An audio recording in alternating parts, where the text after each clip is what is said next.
আপনার যদি কাউকে পছন্দ হয় অথবা আপনি কাউকে ভালোবাসেন, সে আপনাকে ভালোবাসে না, প্রত্যেক নামাজের পরে 5 ওয়াক্ত নামাজের পরে এই দোয়াটা পাঠ করবেন। আসসালামু আলাইকুম ওয়া রাহমাতুল্লাহ। সম্মানিত দর্শক, আশা করছি আল্লাহর অশেষ রহমতে সবাই ভালো আছেন, সুস্থ আছেন।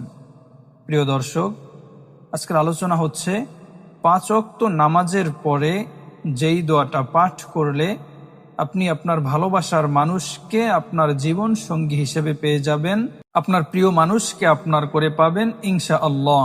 প্রিয় দর্শক, কিভাবে আমল করবেন বিস্তারিত সবকিছু বলবো। ধৈর্য সহকারে ভিডিওটা সম্পূর্ণ শেষ পর্যন্ত দেখুন।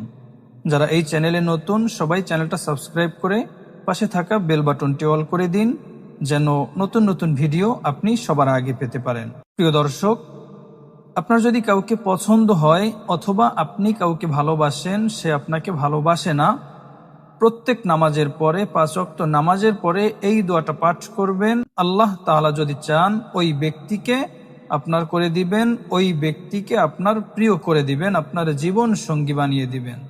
তবে সর্বক্ষেত্রে একটা জিনিস খেয়াল রাখতে হবে, আপনি যে আমলই করেন না কেন সব সময় আল্লাহ তাআলার উপরে ভরসা রেখে তারপরে আমল করবেন। অনেক জিনিস আছে যেগুলো আপনি চাইতেছেন কিন্তু আপনার জন্য ক্ষতিকর, সেগুলো কিন্তু আল্লাহ তাআলা আপনাকে দিবে না।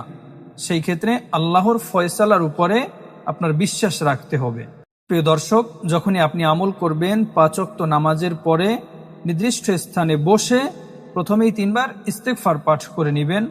আস্তাগফিরুল্লাহ, আস্তাগফিরুল্লাহ, আস্তাগফিরুল্লাহ।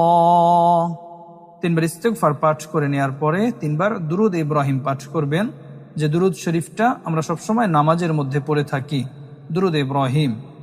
আল্লাহুম্মা সাল্লি আলা মুহাম্মাদিন ওয়া আলা আলি মুহাম্মাদ কামা সাল্লাইতা আলা ইব্রাহিম ওয়া আলা আলি ইব্রাহিম ইন্নাকা হামিদুম মাজিদ।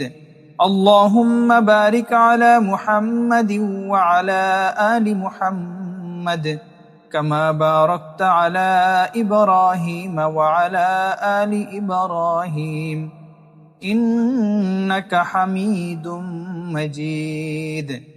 এভাবে সহি শুদ্ধভাবে 3 বার দুরূদ ইব্রাহিম পাঠ করবেন। 3 বার দুরূদ ইব্রাহিম পাঠ করার পরে আপনি যে ব্যক্তিকে আপনার প্রিয় করতে চান, যে ব্যক্তিকে আপনার করে পেতে চান, আপনার ভালোবাসার মানুষকে আপনি যদি জীবন সঙ্গী হিসেবে পেতে চান, ওই ব্যক্তির নাম মনে মনে স্মরণ করবেন। এরপরে পাঠ করবেন রব্বানা হাব লানা মিন